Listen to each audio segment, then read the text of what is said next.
ਦੋਹਰਾ ਨਿਸਬਿਤਾਏ ਕਰ ਸਤਿਗੁਰੂ ਕੀਨੋ ਸੋਚ ਇਸ਼ਨਾਨ ਜ਼ੀਨ ਹਯਨ ਪਰ ਪਾਏ ਕਰ ਚੜੇ ਕੀਓ ਪ੍ਰਸਥਾਨ।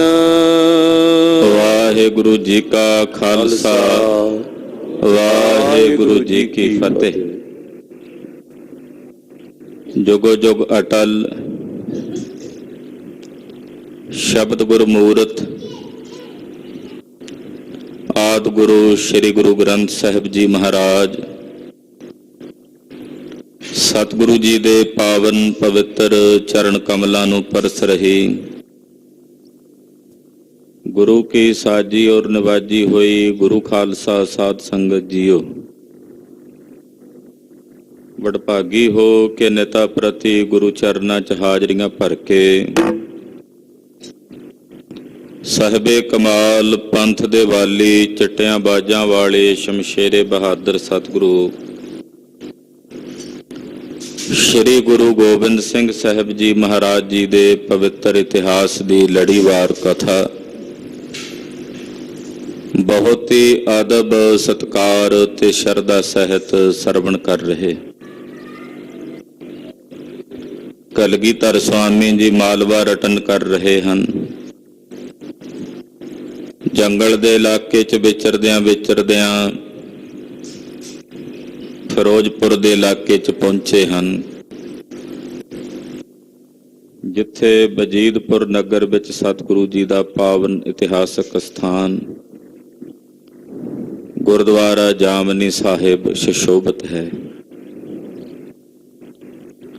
ਇੱਥੇ ਇੱਕ ਤਿੱਤਰ ਦਾ ਸਤਿਗੁਰਾਂ ਨੇ ਉਧਾਰ ਕੀਤਾ ਹੈ। ਉਹ ਕਥਾ ਆਪਾਂ ਵਿਸਥਾਰ ਸਹਿਤ ਪਿਛਲੇ ਪ੍ਰਸੰਗ ਵਿੱਚ ਵਿਚਾਰੀ ਹੈ। ਕਲਗੀਧਰ ਜੀ ਦੇ ਚਰਨਾਂ ਵਿੱਚ ਆਪਣੀਆਂ ਸੁਰਤੀਆਂ ਬਿਰਤੀਆਂ ਜੋੜੀਏ, ਸਤਿਗੁਰੂ ਜੀ ਦੇ ਚਰਨਾਂ ਦਾ ਧਿਆਨ ਆਪਣੇ ਹਿਰਦਿਆਂ 'ਚ ਵਸਾਉਂਦਿਆਂ ਆਪਣੇ ਜੀਵਨ ਤੇ ਰਸਨਾ ਦੇ ਕਲਿਆਣ ਨਿਮਿਤ ਆਖੋ ਜੀ ਸਤਿਨਾਮ ਸ੍ਰੀ ਵਾਹਿਗੁਰੂ ਸਾਹਿਬ ਜੀ। ਸਤਿਨਾਮ ਸ੍ਰੀ ਵਾਹਿਗੁਰੂ ਸਾਹਿਬ ਜੀ।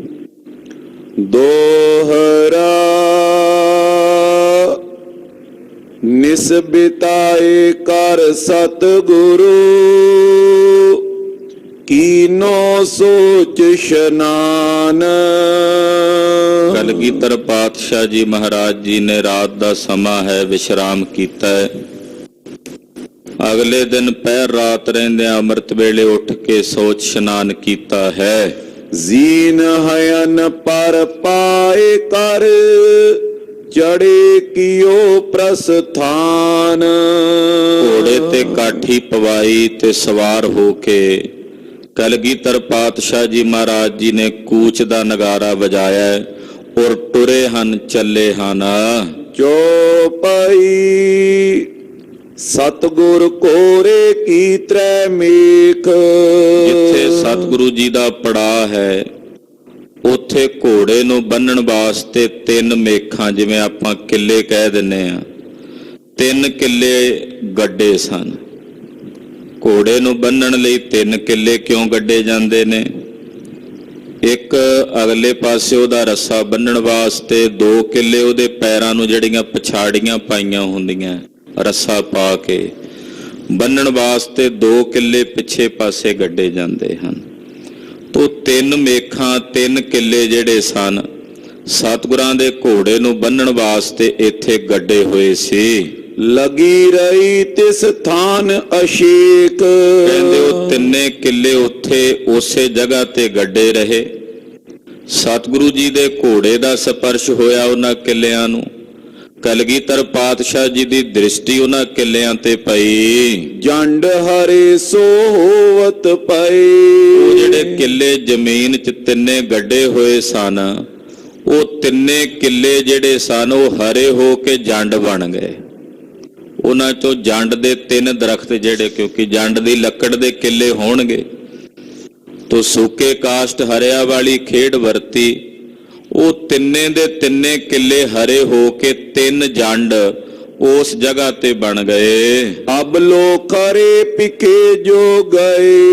ਕਹਿੰਦੇ ਹੁਣ ਵੀ ਉਹ ਤਿੰਨੇ ਜੰਡ ਉੱਥੇ ਖੜੇ ਨੇ। ਭਾਈ ਸੰਤੋਖ ਸਿੰਘ ਜੀ ਦੱਸਦੇ ਨੇ, ਕਹਿੰਦੇ ਮੈਂ ਤਾਂ ਨਹੀਂ ਗਿਆ, ਪਰ ਜਿਹੜੇ ਸਿੱਖ ਉੱਥੇ ਗਏ ਨੇ ਉਹਨਾਂ ਨੇ ਵੇਖੇ ਨੇ। ਉਸ ਜਗ੍ਹਾ ਨੂੰ ਅੱਜ ਕੱਲ੍ਹ ਗੁਰੂਸਰ ਕਹਿੰਦੇ ਹਨ। ਗੁਰੂਸਰ ਵਾਲਾ ਉਹ ਪਾਵਨ ਸਥਾਨ ਹੈ। ਉਹ ਤਿੰਨੇ ਜੰਡ ਭਾਈ ਸਾਹਿਬ ਕਹਿੰਦੇ ਮੈਂ ਆਪ ਨਹੀਂ ਗਿਆ, ਪਰ ਜਿਹੜੇ ਗਏ ਨੇ ਉਹਨਾਂ ਨੇ ਵੇਖੇ ਨੇ।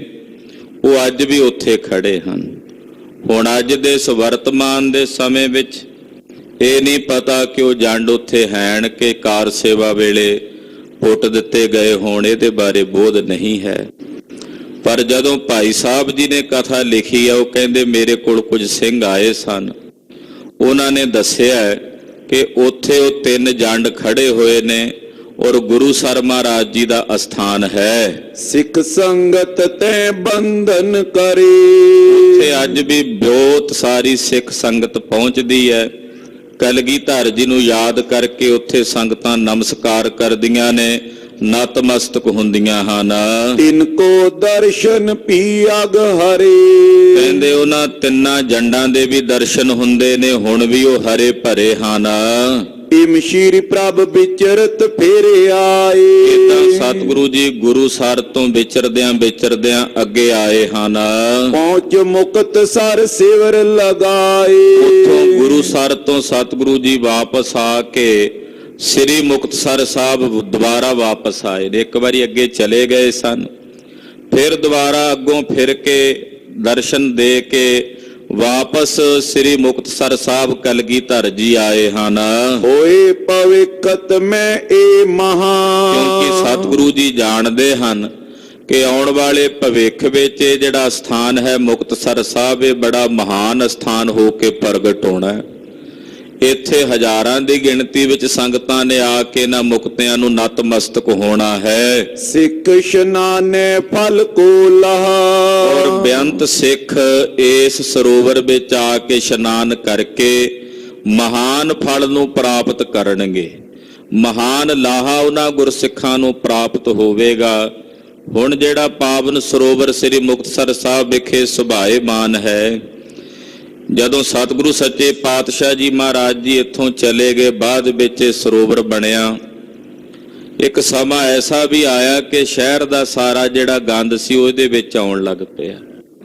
ਇੱਕ ਮਹਾਂਪੁਰਸ਼ਾਂ ਨੇ ਬੜਾ ਹੱਠ ਤਪ ਕਰਕੇ ਇਸ ਪਾਵਨ ਸਰੋਵਰ ਦੀ ਮਹਾਨਤਾ ਨੂੰ ਪ੍ਰਗਟ ਕਰਕੇ ਸਰੋਵਰ ਦੀ ਸੇਵਾ ਕਰਵਾਈ ਸੀ। ਤੋ ਉਹ ਮਹਾਨ ਸਰੋਵਰ ਹੁਣ ਸੰਗਤ ਦੇ ਵਿੱਚ ਵਿਦਿਤ ਹੈ, ਪ੍ਰਗਟ ਹੈ।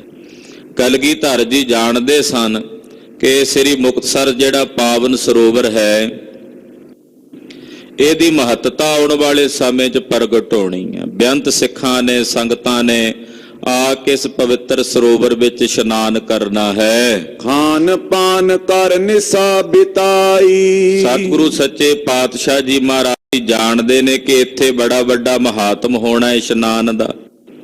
ਤੋ ਮੁਕਤਸਰ ਸਾਹਿਬ ਵਾਪਸ ਆਏ। ਕਲਗੀਧਰ 2 ਵਾਰ ਆਏ ਮੁਕਤਸਰ ਸਾਹਿਬ। ਇੱਕ ਵਾਰੀ ਜਾਂਦਿਆਂ ਫਿਰ ਦੁਬਾਰਾ ਸਤਿਗੁਰੂ ਜੀ ਅੱਗੋਂ ਫਿਰ ਇੱਥੇ ਆਏ ਵਾਪਸ। ਤੋ ਮੁਕਤਸਰ ਸਾਹਿਬ ਆ ਕੇ ਸਤਿਗੁਰੂ ਜੀ ਨੇ ਪੜਾਅ ਕੀਤਾ। ਰਾਤ ਦਾ ਸਮਾਂ ਸੀ। ਲੰਗਰ ਪ੍ਰਸ਼ਾਦਾ ਛਕ ਕੇ ਗੁਰਦੇਵ ਨੇ ਰਾਤ ਬਤੀਤ ਕੀਤੀ। ਸੋਚ ਇਸ਼ਨਾਨੇ ਕੀਨ ਚੜਾਈ। ਸੋਚ ਇਸ਼ਨਾਨ ਕੀਤਾ ਤੇ ਅਗਲੇ ਦਿਨ ਸਤਿਗੁਰੂ ਜੀ ਨੇ ਫੇਰ ਇੱਥੋਂ ਚੜ੍ਹਾਈ ਕੀਤੀ। ਗ੍ਰਾਮ ਰੁਪਾਣੇ ਚੱਲ ਕਰ ਆਏ। ਔਰ ਚੱਲ ਕੇ ਸਤਿਗੁਰੂ ਸੱਚੇ ਪਾਤਸ਼ਾਹ ਜੀ, ਰੁਪਾਣਾ ਨਗਰ ਹੈ ਉੱਥੋਂ ਕੁਝ ਦੂਰੀ ਤੇ, ਸਤਿਗੁਰੂ ਜੀ ਰੁਪਾਣੇ ਨਗਰ ਚੱਲ ਕੇ ਆਏ। ਉਤਰੇ ਤਹਾਂ ਤੁਰੰਗ ਲਗਾਏ। ਔਰ ਆ ਕੇ ਸਤਿਗੁਰੂ ਸੱਚੇ ਪਾਤਸ਼ਾਹ ਨੇ ਰੁਪਾਣੇ ਨਗਰ ਦੇ ਵਿੱਚ ਉਤਾਰਾ ਕੀਤਾ। ਘੋੜਿਆਂ ਨੂੰ ਪਛਾੜੀਆਂ ਪਾ ਕੇ ਬੰਨਿਆ ਗਿਆ। ਵਿਚਰਤ ਇਤੋਤ ਤਨੁਖ ਸਰ ਧਰ ਕੇ। ਸਤਿਗੁਰੂ ਕਲਗੀਧਰ ਪਾਤਸ਼ਾਹ ਜੀ ਨਾ ਰੁਪਾਣੇ ਨਗਰ ਜਦੋਂ ਆਏ ਤੇ ਹੱਥ ਵਿੱਚ ਸਤਿਗੁਰਾਂ ਦੇ ਧਨੁਖ ਹੈ ਤੇ ਮੋਢਿਆਂ ਤੇ ਤੀਰਾਂ ਦਾ ਪੱਥਾ ਹੈ। ਇੱਕ ਤੀਰ ਸਤਿਗੁਰੂ ਜੀ ਨੇ ਕਮਾਨ ਦੇ ਚਿਲੇ ਤੇ ਚਾੜਿਆ ਹੋਇਆ ਤੇ ਰੁਪਾਣੇ ਨਗਰ ਦੇ ਸੱਜੇ ਖੱਬੇ ਚਾਰੇ ਪਾਸੇ ਫਿਰਨ ਲੱਗੇ। ਥਲ ਉਤੰਗ ਇੱਕ ਘੋਗੜ ਹੀਰਾ। ਰੁਪਾਣੇ ਨਗਰ ਦੀ ਇੱਕ ਉੱਚੀ ਜਗ੍ਹਾ ਸੀ, ਬਾਹਰਲੇ ਪਾਸੇ ਜਿਵੇਂ ਟਿੱਬਾ ਜਿਹਾ ਹੁੰਦਾ ਪਿੰਡ ਦੇ ਦੁਆਲੇ। ਉੱਥੇ ਸਤਿਗੁਰੂ ਜੀ ਨੇ ਟਿੱਬੇ ਦੇ ਉੱਤੇ ਇੱਕ ਘੋਗੜ ਵੇਖਿਆ। ਪੰਛੀ ਹੁੰਦਾ ਘੋਗੜੇ, ਆਮ ਕਰਕੇ ਪਿੰਡਾਂ ਦੇ ਨਗਰਾਂ ਦੇ ਚਾਰੇ ਪਾਸੇ ਫਿਰਦਾ ਹੁੰਦਾ, ਗੰਦਗੀ ਖਾਂਦਾ। ਪਿੰਡਾਂ ਦੀ ਜਿਹੜੀ ਗੰਦਗੀ ਹੁੰਦੀ ਹੈ, ਵਿਸ਼ਟਾ ਵਗੈਰਾ, ਤੇ ਉਹ ਇਹ ਗਿੱਧ ਜੇ ਵਰਗਾ ਪੰਛੀ ਹੁੰਦਾ। ਜਿਹੋ ਜਿਹੀ ਗਿੱਧ ਹੁੰਦੀ ਹੈ ਨਾ, ਉਦਾਂ ਦਾ ਹੀ ਇਹ ਪੰਛੀ ਹੁੰਦਾ। ਇਹਨੂੰ ਘੋਗੜ ਕਹਿੰਦੇ ਆ। ਇਹ ਪਿੰਡਾਂ ਦੇ ਆਲੇ ਦੁਆਲੇ ਫਿਰਦਾ ਹੁੰਦਾ। ਹੁਣ ਤਾਂ ਬਹੁਤ ਸਾਰੀਆਂ ਪੰਛੀਆਂ ਦੀਆਂ ਪ੍ਰਜਾਤੀਆਂ ਤਕਰੀਬਨ ਸਮਾਪਤ ਜਿਹੀਆਂ ਹੀ ਹੋ ਗਈਆਂ ਹਨ। ਬਹੁਤ ਸਾਰੇ ਪੰਛੀ ਜਿਹੜੇ ਪਹਿਲਾਂ ਅੱਜ ਤੋਂ 20-30 ਸਾਲ ਦਿਸਦੇ ਸਨ ਪਹਿਲਾਂ, ਹੁਣ ਉਹ ਨਹੀਂ ਨਜ਼ਰ ਆਉਂਦੇ। ਉਹਨਾਂ ਦੀਆਂ ਜਾਤੀਆਂ ਵਿੱਚੋਂ ਹੀ ਇੱਕ ਘੋਗੜ ਕਹਿੰਦੇ ਆ ਇਹਨੂੰ। ਇਹ ਗੰਦ ਖਾਣ ਆਏ ਨੇ, ਪਿੰਡਾਂ ਦੇ ਆਲੇ ਦੁਆਲੇ ਵਸਦੇ, ਉੱਥੇ ਹੀ ਰਹਿੰਦੇ ਆ ਨੇੜੇ ਤੇੜੇ। ਤੋ ਇਹ ਘੋਗੜ ਪੰਛੀ ਜਿਹੜਾ ਸੀ ਉਹ ਟਿੱਬੇ ਤੇ ਕਲਗੀਧਰ ਪਾਤਸ਼ਾਹ ਜੀ ਨੇ ਬੈਠਾ ਵੇਖਿਆ। ਤੀਰ ਮਾਰ ਤਿਸ ਕੋ ਹੱਥ ਗੇਰਾ। ਮਹਾਰਾਜ ਸੱਚੇ ਪਾਤਸ਼ਾਹ ਜੀ ਨੇ ਤੀਰ ਮਾਰਿਆ ਤੇ ਪੰਛੀ ਮਾਰ ਦਿੱਤਾ ਘੋਗੜ। ਹਾਲਾਂਕਿ ਬੜਾ ਗੰਦਾ ਜਿਹਾ ਪੰਛੀ ਹੁੰਦਾ, ਗਿੱਧ ਜੀ ਵਰਗਾ ਹੁੰਦਾ, ਜਿਹੋ ਜੀ ਗਿੱਧ ਹੁੰਦੀ ਹੈ। ਤੋ ਮਾਰ ਕੇ ਤੀਰ ਸਤਿਗੁਰੂ ਸੱਚੇ ਪਾਤਸ਼ਾਹ ਨੇ ਪੰਛੀ ਦਾ ਸ਼ਿਕਾਰ ਕੀਤਾ। ਜੋਰਾ ਸਿੰਘ ਖਰੋ ਤਬ ਪਾਸੀ। ਸਤਿਗੁਰੂ ਜੀ ਦੇ ਪਾਸ ਮਹਾਰਾਜ ਜੀ ਦੇ ਇੱਕ ਸਿੰਘ ਖਲੋਤੇ ਸਨ, ਭਾਈ ਜੋਰਾ ਸਿੰਘ। ਇਹਨਾਂ ਦਾ ਨਾਮ ਇਤਿਹਾਸ ਵਿੱਚ ਭਾਈ ਜੋਰਾਵਰ ਸਿੰਘ ਵੀ ਆਇਆ ਹੈ। ਭਾਈ ਜੋਰਾਵਰ ਸਿੰਘ, ਇਹਨੂੰ ਵੀ ਕਲਗੀਧਰ ਜੀ ਦਾ ਸਾਹਿਬਜ਼ਾਦਾ ਹੀ ਕਿਹਾ ਜਾਂਦਾ ਸੀ। ਚਤੌੜ ਦਾ ਜਿਹੜਾ ਕਿਲਾ ਹੈ, ਜਦੋਂ ਸਤਿਗੁਰੂ ਜੀ ਗਏ ਨੇ ਉਧਰ ਨੂੰ, ਤੋ ਚਤੌੜ ਦੇ ਕਿਲੇ ਦੇ ਵਿੱਚ ਸਿੰਘ ਸ਼ਹੀਦ ਹੋਇਆ, ਉੱਥੇ ਦੁਸ਼ਮਣਾਂ ਨਾਲ ਲੜ ਕੇ। ਤੇ ਇਹਦਾ ਨਾਮ ਭਾਈ ਜੋਰਾਵਰ ਸਿੰਘ ਹੈ, ਕਿਉਂਕਿ ਇੱਕ ਵਾਰ ਮਹਾਰਾਜ ਬਾਬਾ ਜੋਰਾਵਰ ਸਿੰਘ ਸਾਹਿਬ ਜੀ ਦੇ ਨਾਲ ਇਹ ਘੁਲ ਰਹੇ ਸਨ ਤੇ ਸਿੰਘ ਕਹਿੰਦੇ ਵੀ ਸਾਹਿਬਜ਼ਾਦਾ ਜੋਰਾਵਰ ਸਿੰਘ ਜੀ ਜਿੱਤ ਗਏ। ਕਲਗੀਧਰ ਜੀ ਕਹਿੰਦੇ ਸਿੰਘ ਦਾ ਨਾਮ ਮਹਾਰਾਜ ਜੀ ਨੇ ਰੱਖਿਆ, ਕਹਿੰਦੇ ਇਹ ਵੀ ਤੇ ਮੇਰਾ ਜੋਰਾਵਰ ਸਿੰਘ ਹੈ, ਇਹ ਵੀ ਤਾਂ ਮੇਰਾ ਹੀ ਜੋਰਾਵਰ ਸਿੰਘ ਹੈ। ਤੋ ਭਾਈ ਜੋਰਾ ਸਿੰਘ ਇਹਨਾਂ ਦਾ ਨਾਮ ਪ੍ਰਸਿੱਧ ਹੈ। ਤੋ ਭਾਈ ਜੋਰਾ ਸਿੰਘ ਜੀ ਕਲਗੀਧਰ ਪਾਤਸ਼ਾਹ ਜੀ ਮਹਾਰਾਜ ਜੀ ਨੂੰ ਬੇਨਤੀ ਕਰਕੇ ਹੱਥ ਜੋੜ ਕੇ ਖਲੋ ਕੇ ਕਹਿਣ ਲੱਗੇ, ਪ੍ਰਭ ਜੀ ਘੋਗੜ ਕੀਨ ਬਿਨਾਸ਼ੀ।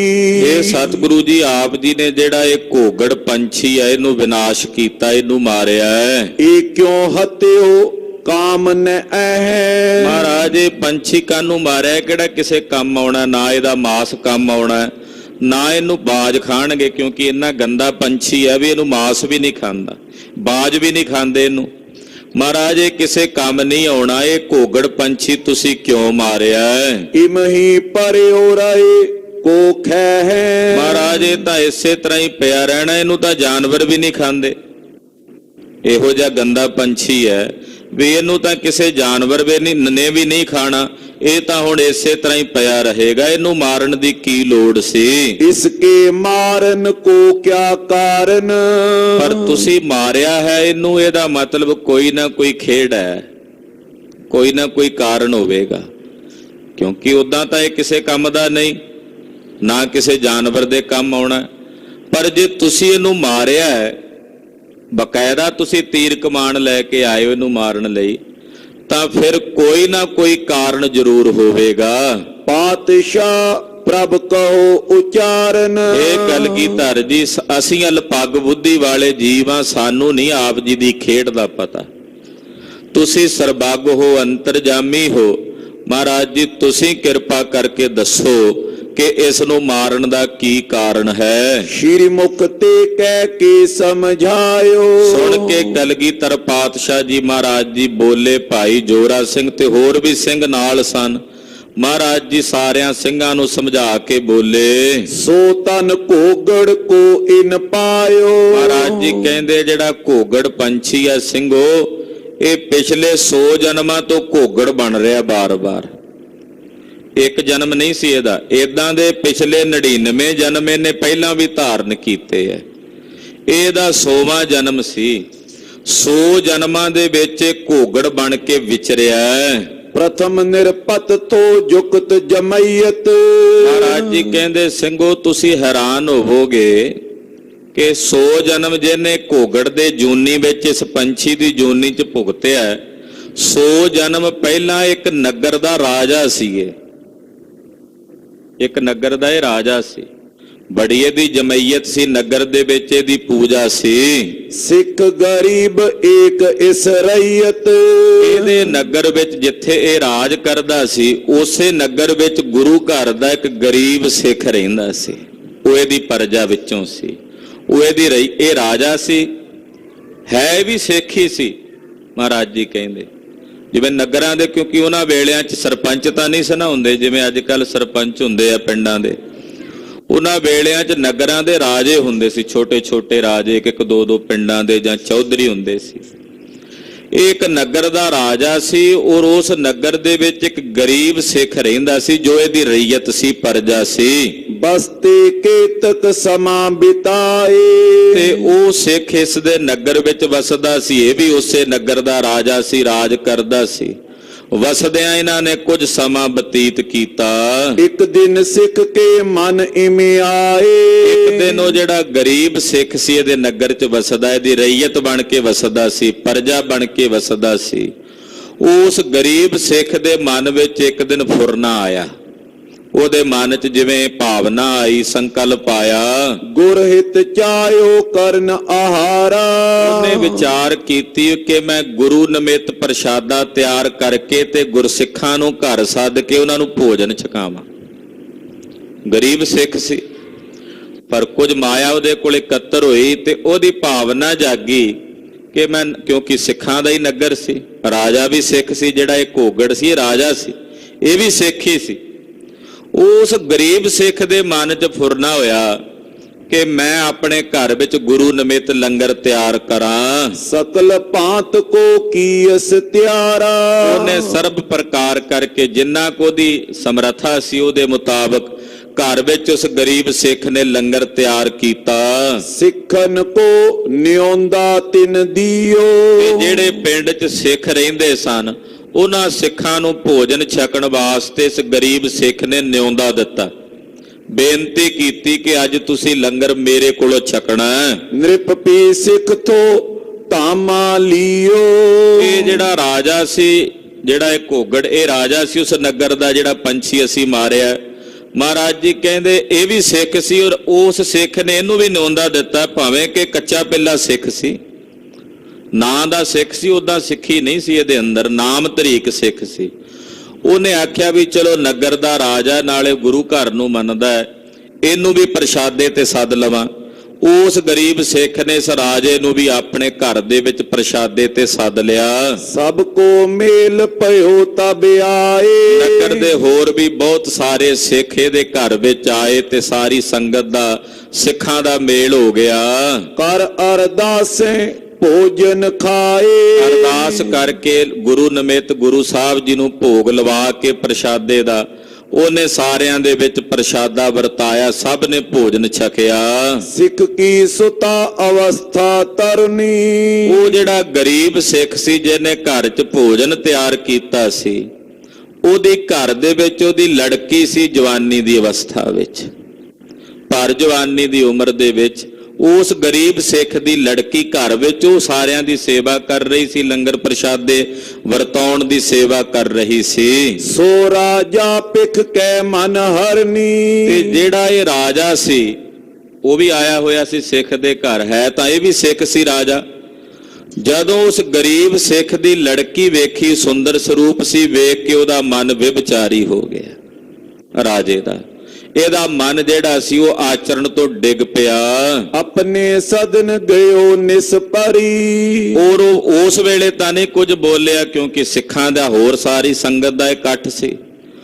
ਉਹ ਚੁੱਪਚਾਪ ਕਰਕੇ ਰਾਜਾ ਆਪਣੇ ਘਰ ਚਲਾ ਗਿਆ। ਜਦੋਂ ਰਾਤ ਦਾ ਸਮਾਂ ਹੋਇਆ, ਨਿਰਪ ਨਰ ਪਟੇ ਹਕਾਰਨ ਕਰੀ। ਰਾਜੇ ਨੇ ਆਪਣੇ ਨੌਕਰ ਉਸ ਗਰੀਬ ਸਿੱਖ ਦੇ ਘਰ ਭੇਜੇ ਕਿ ਜਾਓ ਉਹਦੀ ਜਿਹੜੀ ਲੜਕੀ ਹੈ ਉਹਨੂੰ ਮੇਰੇ ਕੋਲ ਲੈ ਕੇ ਆਓ। ਸਿੱਖ ਨੇ ਲਕੀ ਨਰੇਸ਼ ਖੁਟਾਈ। ਹੁਣ ਜਦੋਂ ਰਾਜੇ ਦੇ ਸਿਪਾਹੀ ਸਿੱਖ ਦੇ ਘਰ ਆਏ, ਸਿੱਖ ਨੂੰ ਹੱਥਾਂ ਪੈਰਾਂ ਦੀਆਂ ਪੈ ਗਈਆਂ ਵੀ ਰਾਜੇ ਦੀ ਤਾਂ ਦ੍ਰਿਸ਼ਟੀ ਮਾੜੀ ਹੋ ਗਈ।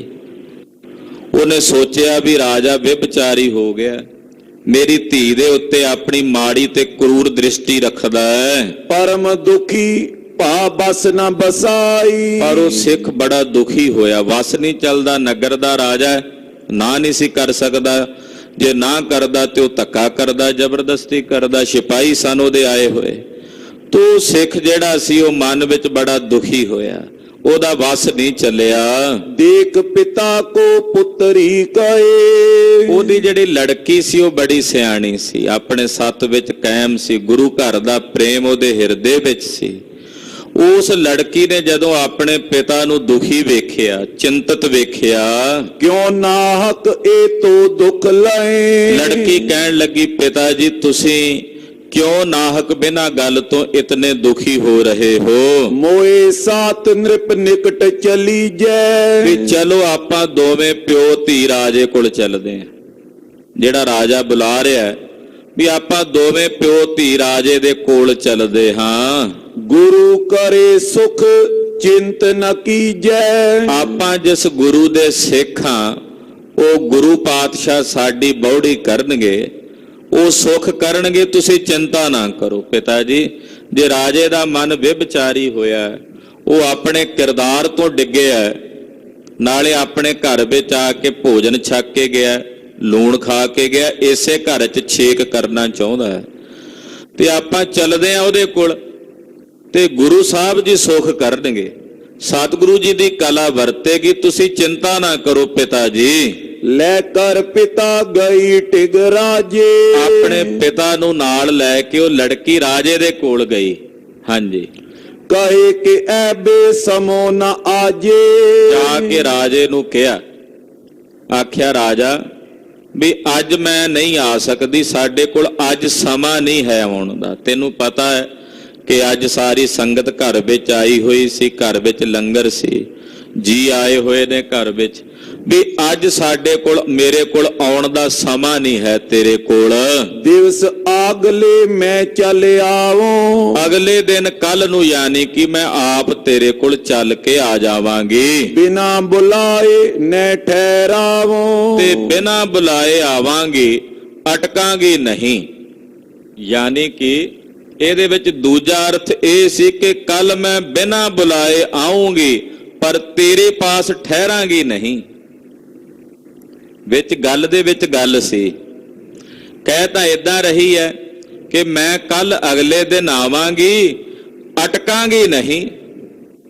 ਕਹਿਣ ਦਾ ਮਤਲਬ ਸੀ ਵੀ ਆਵਾਂਗੀ ਪਰ ਤੇਰੇ ਕੋਲ ਨਹੀਂ ਅਟਕਾਂਗੀ। ਸੂਖਮ ਸਰੀਰ ਆ ਸਥੂਲ ਸਰੀਰ ਛੱਡ ਕੇ ਆਵਾਂਗੀ, ਸੂਖਮ ਜਿਹੜੀ ਰੂਹ ਹੈ ਆਤਮਾ, ਉਹ ਭਾਵੇਂ ਆਵੇਗੀ ਪਰ ਉਹ ਵੀ ਤੇਰੇ ਕੋਲ ਨਹੀਂ ਅਟਕੇਗੀ। ਆਪਣੋ ਨਰ ਨੇ ਕਰੋ ਪਠਾਵਨ। ਤੇ ਤੂੰ ਆਪਣਾ ਬੰਦਾ ਨਾ ਭੇਜੀ ਕੱਲ ਨੂੰ ਆਪਣੇ ਸਿਪਾਹੀ ਨਾ ਭੇਜੀ। ਰਚੋ ਅਧਰਮ ਅਧਿਕ ਦੁੱਖ ਪਾਵਨ।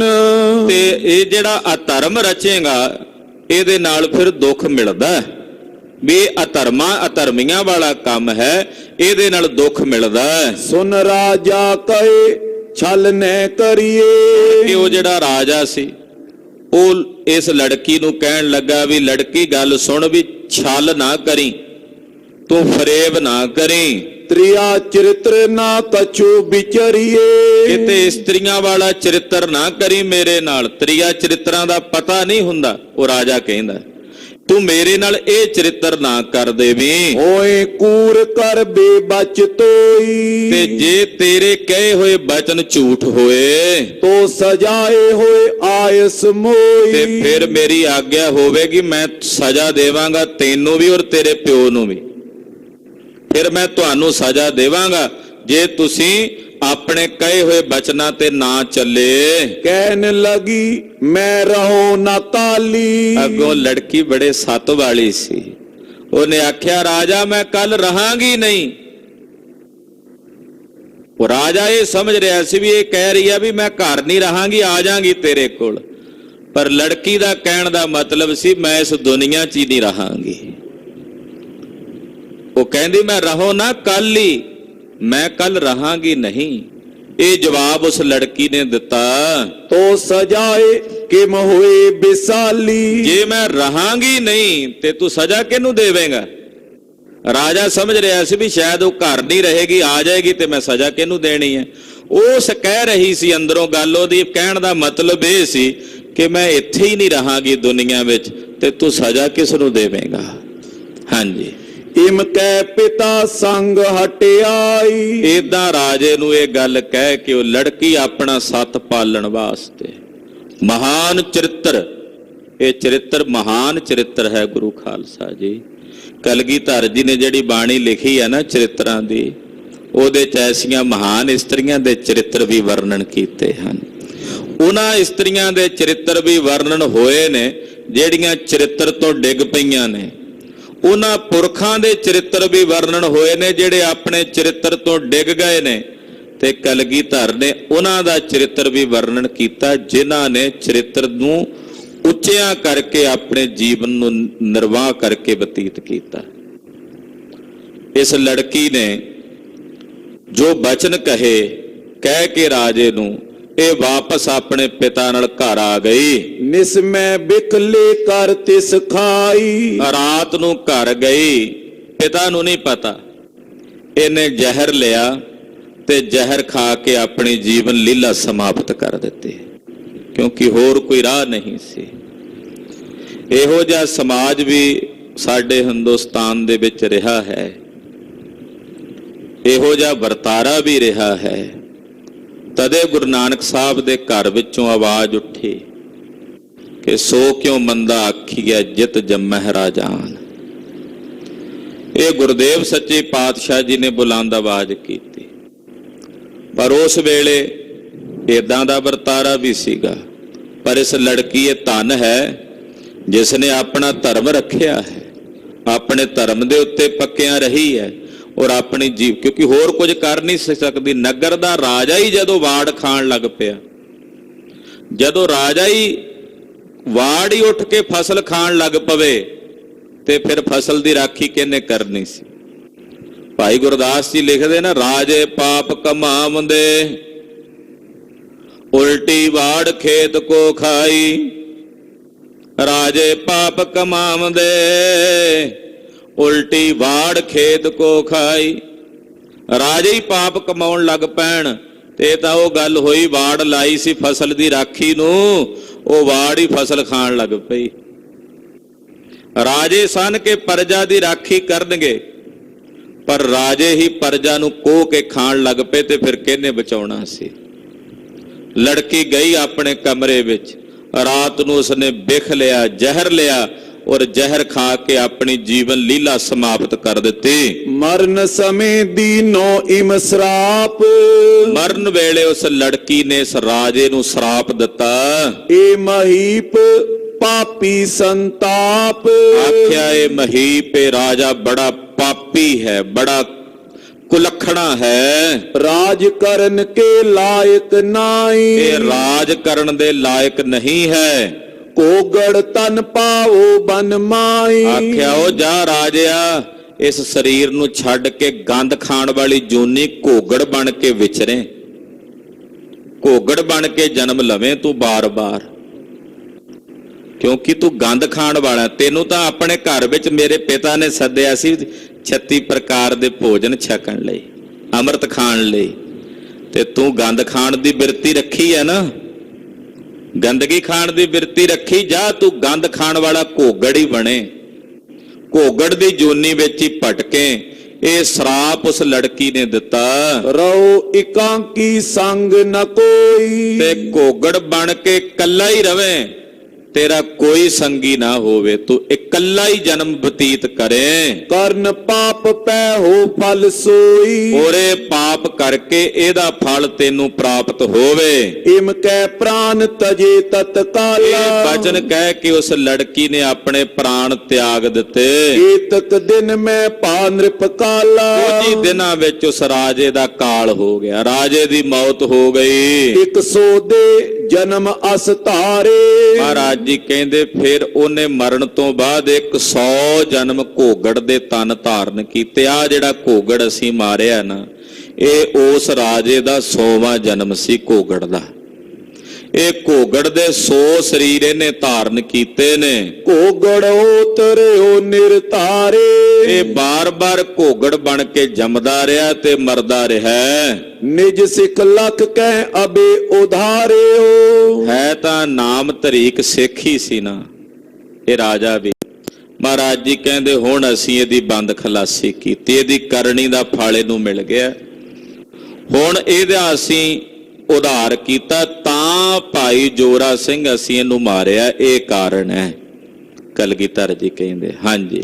ਜਬ ਪ੍ਰਸੰਗ ਪ੍ਰਭ ਸਰਬੇ ਉਚਾਰਿਓ, ਜਦੋਂ ਇਸ ਤਰ੍ਹਾਂ ਦਾ ਪ੍ਰਸੰਗ ਮਹਾਰਾਜ ਗੁਰੂ ਕਲਗੀਧਰ ਪਾਤਸ਼ਾਹ ਜੀ ਨੇ ਉਚਾਰਨ ਕੀਤਾ, ਜੋਰਾ ਸਿੰਘ ਆਦਿਕ ਟਿਗ ਜੇਤੇ, ਭਾਈ ਜੋਰਾ ਸਿੰਘ ਤੇ ਉਹਨਾਂ ਦੇ ਨਾਲ ਜਿੰਨੇ ਸਿੰਘ ਸਨ ਬਿਸਮੈ ਧੰਨ ਧੰਨ ਕਹਿਤੇ ਤੇ, ਹੈਰਾਨ ਹੁੰਦੇ ਤੇ ਨਾਲੇ ਕਲਗੀਧਰ ਜੀ ਨੂੰ ਕਹਿੰਦੇ ਸਤਿਗੁਰੂ ਜੀ ਤੁਸੀਂ ਧੰਨ ਹੋ, ਧੰਨ ਹੋ ਮਹਾਰਾਜ, ਤੁਸੀਂ ਧੰਨ ਹੋ, ਤੁਸੀਂ ਧੰਨ ਹੋ ਮਹਾਰਾਜ। ਭੂਤਕਾਲ ਵਰਤਮਾਨ ਭਵਿੱਖ ਤਿੰਨਾਂ ਕਾਲਾਂ ਦੇ ਤੁਸੀਂ ਗਿਆਤਾ ਹੋ। ਨਿਸਮੈ ਖਾਨ ਪਾਨ ਸਭ ਕਰਿਓ, ਰਾਤ ਪੈ ਗਈ ਸੀ। ਇਸੇ ਨਗਰ ਦੇ ਵਿੱਚ ਸਤਿਗੁਰੂ ਸੱਚੇ ਪਾਤਸ਼ਾਹ ਜੀ ਨੇ ਰਾਤ ਬਤੀਤ ਕੀਤੀ ਲੰਗਰ ਪ੍ਰਸ਼ਾਦਾ ਛਕ ਕੇ। ਸੁਪਤੇ ਬੌਰ ਦਿਵਸ ਪੁਨ ਚਰਿਓ, ਔਰ ਰਾਤ ਬਤੀਤ ਹੋਈ ਰੁਪਾਣੇ ਪਿੰਡ, ਰੁਪਾਣਾ ਪਿੰਡ ਹੈ ਮੁਕਤਸਰ ਸਾਹਿਬ ਤੋਂ ਕੁਝ ਦੂਰੀ ਤੇ।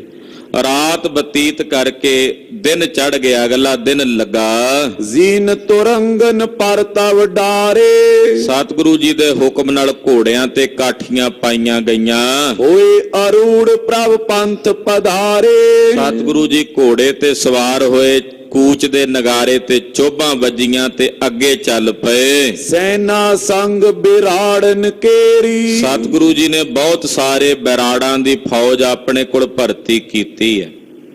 ਇਹਦਾ ਜ਼ਿਕਰ ਬਕਾਇਦਾ ਗੁਰੂ ਕਲਗੀਧਰ ਜੀ ਨੇ ਜ਼ਫਰਨਾਮੇ ਵਿੱਚ ਔਰੰਗਜ਼ੇਬ ਨੂੰ ਕਹਿ ਕੇ ਕੀਤਾ ਹੈ ਕਿ ਹਮੈ ਕੌਮ ਬੈਰਾੜ ਹੁਕਮੇ ਮਰਾਸਤ। ਕਲਗੀਧਰ ਜੀ ਨੇ ਬਚਨ ਲਿਖੇ ਜ਼ਫਰਨਾਮੇ 'ਚ ਕਿ ਬਰਾੜਾਂ ਦੀ ਫੌਜ ਜਿਹੜੀ ਹੈ ਉਹ ਅਸੀਂ ਆਪਣੇ ਕੋਲ ਇਸ ਵੇਲੇ ਭਰਤੀ ਕੀਤੀ ਹੈ। ਤੋ ਬਹੁਤ ਸਾਰੇ ਜਿਹੜੇ ਬਰਾੜ ਸਨ ਇਸ ਇਲਾਕੇ ਦੇ, ਉਹ ਗੁਰਦੇਵ ਦੇ ਕੋਲ ਤਨਖਾਹਾਂ ਤੇ ਭਰਤੀ ਹੋ ਰਹੇ ਨੇ। ਚਾਕਰ ਰਾਖੇ ਗੁਰੂ ਅਗੇਰੀ, ਕਲਗੀਧਰ ਜੀ ਨੇ ਉਹਨਾਂ ਨੂੰ ਆਪਣੇ ਚਾਕਰ ਰੱਖ ਲਿਆ। ਸੁਨ ਸੁਨ ਸੁਧ ਕੋ ਸਿੰਘ ਜੁਝਾਰੇ, ਮਹਾਰਾਜ ਜੀ ਦੀ ਖਬਰ ਸੁਣ ਸੁਣ ਕੇ ਜਿਹੜੇ ਸਤਿਗੁਰਾਂ ਦੇ ਜੁਝਾਰੂ ਸਿੰਘ ਹਨ ਆਏ ਮਿਲੇ ਗੁਰ ਦਰਸ ਨਿਹਾਰੇ, ਆ ਕੇ ਸਤਿਗੁਰਾਂ ਦੇ ਦਰਸ਼ਨ ਕਰਦੇ ਨੇ। ਜਿਹੜੇ ਹੋਰ ਇਲਾਕਿਆਂ ਵਿੱਚ ਸਿੱਖ ਰਹਿੰਦੇ ਨੇ, ਇੱਧਰ ਮਾਝੇ ਦੁਆਬੇ ਵਿੱਚ, ਪੁਆਧ ਵਿੱਚ, ਉਧਰ ਮੁਲਤਾਨ ਤੱਕ ਦੇ ਸਿੱਖਾਂ ਨੂੰ ਜਦੋਂ ਪਤਾ ਲੱਗਾ ਕਿ ਸਤਿਗੁਰੂ ਜੀ ਮਾਲਵੇ ਰਟਨ ਦੇ ਵਿੱਚ ਹਨ, ਤੋ ਉੱਥੇ ਸਤਿਗੁਰਾਂ ਦੀ ਸੁਧ ਲੈ ਕੇ ਮਹਾਰਾਜ ਜੀ ਦੇ ਦਰਸ਼ਨਾਂ ਨੂੰ ਆਉਂਦੇ ਹਨ। ਅਧਿਕ ਪੀਰ ਦਿਨ ਪ੍ਰਤੋਏ ਸਾਤ, ਦਿਨ ਪ੍ਰਤੀ ਦਿਨ ਸਤਿਗੁਰਾਂ ਦੇ ਨਾਲ ਸਿੰਘਾਂ ਦੀ ਗਿਣਤੀ ਵੱਧਦੀ ਜਾ ਰਹੀ ਹੈ। ਰੋਜ਼ 5-10 ਸਿੰਘ 20 ਸਿੰਘ ਮਹਾਰਾਜ ਜੀ ਦੇ ਕੋਲ ਆ ਕੇ ਭਰਤੀ ਹੁੰਦੇ ਨੇ। ਵਿਚਰਤ ਆਰੋਹੇ ਨਿਤਨਾਥ, ਜਗਤਨਾਥ ਸਤਿਗੁਰੂ ਜੀ ਨਿਤਾ ਪ੍ਰਤੀ ਘੋੜੇ ਤੇ ਸਵਾਰ ਹੋ ਕੇ ਕੂਚ ਕਰਦੇ ਹਨ।